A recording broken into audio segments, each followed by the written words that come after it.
So what's going on guys, Kids here and welcome back to a brand new video. For today I will show you the best Gley build in the first Descendant.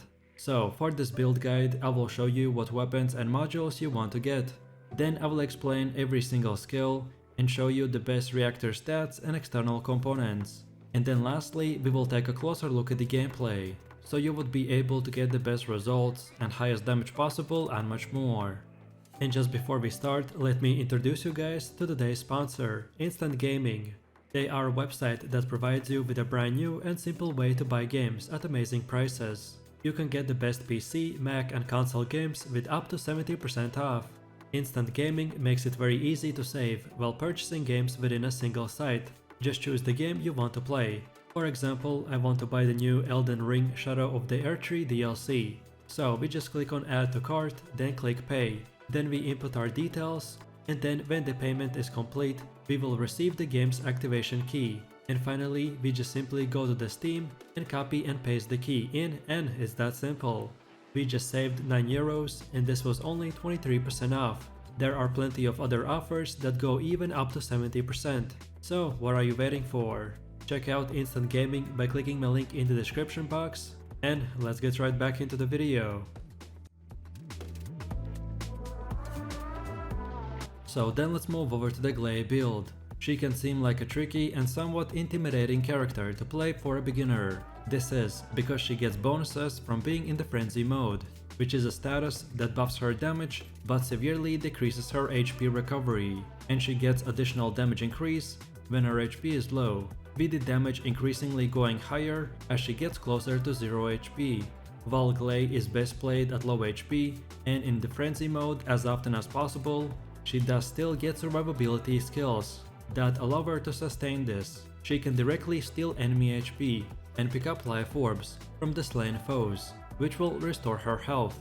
Picking up these orbs also are required to power up her abilities, as she doesn't have any form of mana like the other classes. So now let's take a look at the skills. The first passive skill is the Thirst, as Gley cannot have shields or mana, so it makes that the defeated enemies now drop Life Sphere. Obtaining a life sphere restores HP and adds a stack which is called the Power of Life. Then our first active skill is called the Frenzied, which increases our firearm ATK and penetration, but reduces HP recovery. Then the second one is Life Siphon, that damages enemies in a range while recovering your HP. This also grants additional effects depending on your frenzy state. Then the next one is Increased Sensory, which applies different effects depending on the Gley's frenzy state. And finally we have the Massacre, that switches the equipped weapon to the Massacre. Enemies hit by a Massacre take heavy damage and are inflicted with the additional effects, which again depend on your frenzy state. Then now let's take a look at our build modules. Your module capacity cost limits how many modules you can equip, and they can be upgraded as you level up your character. Different modules have a different capacity cost, which generally depends on how powerful the module is. This is a balancing system to prevent players from only equipping the strongest modules and having a totally overpowered character. But it's important to know that when equipping modules on this character, make sure that as many modules as possible are in a slot with the matching icon. This will give you 50% discount on the module capacity cost. So here we have the best modules for your leveling build. You should be able to get this leveling setup by approximately level 25 to 30. This is a really good base setup to have before preparing to farm the max level setup. So we want to get the focus on Singular, which greatly increases our Singular skill power and skill cooldown reduction. Then Skill Extension, which increases the skill duration. Then Strong Mentality, which considerably reduces your skill cost. Then Shock Punch, that replaces your sub attack with a Shock Punch. This also will increase your max module capacity. Then Singular Master, which considerably increases the skill power, with additional increase for the singular skills. Then Nimble Fingers, that reduces your skill cooldown. Then Time Disruption, that reduces the skill cooldown and greatly increases your max HP. And finally the Increased Defense, that of course increases your defensive stats. And just before we move on to the endgame setup, let me quickly explain why are some skill modules empty, like here for example. So basically this slot modifies our skills, but the problem is that all the modified variants are worse for our build than the original. Therefore we leave the slot empty because there's not a single modifier in that slot, which could help our build, so it doesn't really matter what we do in that empty space. And after that is done, now we are ready for our max level module setup. So then for the endgame build, I recommend to use the Predator Instinct. That modifies your firearm 80k, increasing while firing a weapon during a frenzied state. Then skill extension, that increases your skill duration. Then increase defense, that increases your defensive stats. Then increase HP, that increases your max HP. Then non-attribute master, that improves your skill power and boosts the non-attribute skill power. Then skill range mastery, which increases your critical hit damage. Then dual claws, that changes your attack and increases the max module capacity. Then nimble fingers, that reduces your skill cooldowns. Then technician, which significantly improves your skill power. Then regeneration boost, which gives you the ability to steal a small amount of HP from enemies. Then strong mentality, which reduces your skill cost. And finally the HP concentration, that increases your max HP and skill critical rate. So then finally, let's take a look at the best weapons and stats that we should use. So for our build, the Blue Beetle is the ultimate weapon, because it is a versatile choice for the Gley, as she uses both fusion and singular skills, which gives us 2 unique buffs. The Arcane Wave gives us faster trigger rate when the Arcane Energy or Purification is processed, which in result drastically increases our DPS.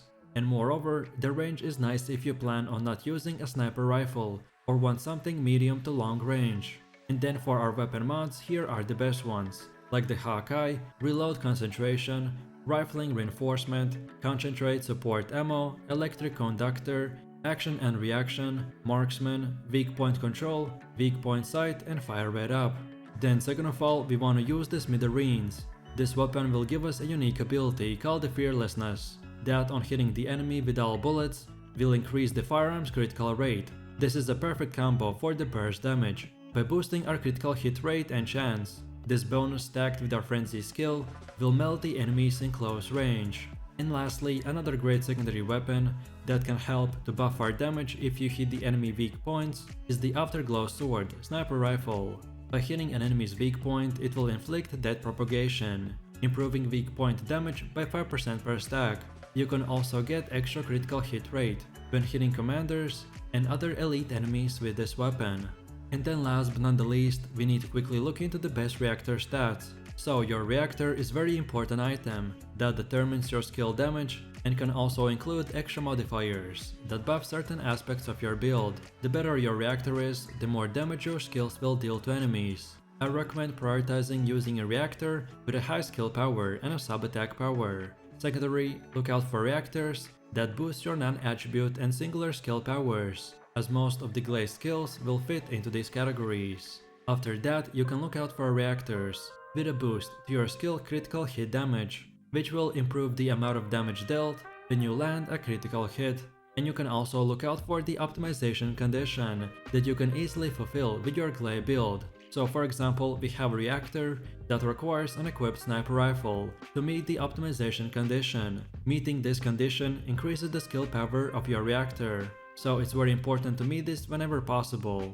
And our Gley attribute is non-attribute, and her skills use singular and dimension, which means that you want to pick a reactor with the materialized singularity, which will boost the non-attribute or singular type, or the materialized face, which will also boost the non-attribute and dimension type. And finally, we have the external components. With your external components, you will be somewhat subject to RNG, at least until you play the game for long enough, to find basically every single possible combination with the best stat rolls. For this build, I generally recommend to get components with stats in max HP, HP recovery and defense. Anything else will be pointless, as don't forget that Gley doesn't have shields nor mana, and that's about it. So with that said, I really do appreciate everyone for watching guys, and I hope you enjoyed it. If you have questions or suggestions, then feel free to leave your comments in the comment section down below. And while you're doing that, please click like, subscribe and enable that notification bell, so this way you could support the channel and not miss any more amazing content. With that said, you have an amazing day and I will see you in the next one, so take it easy, peace.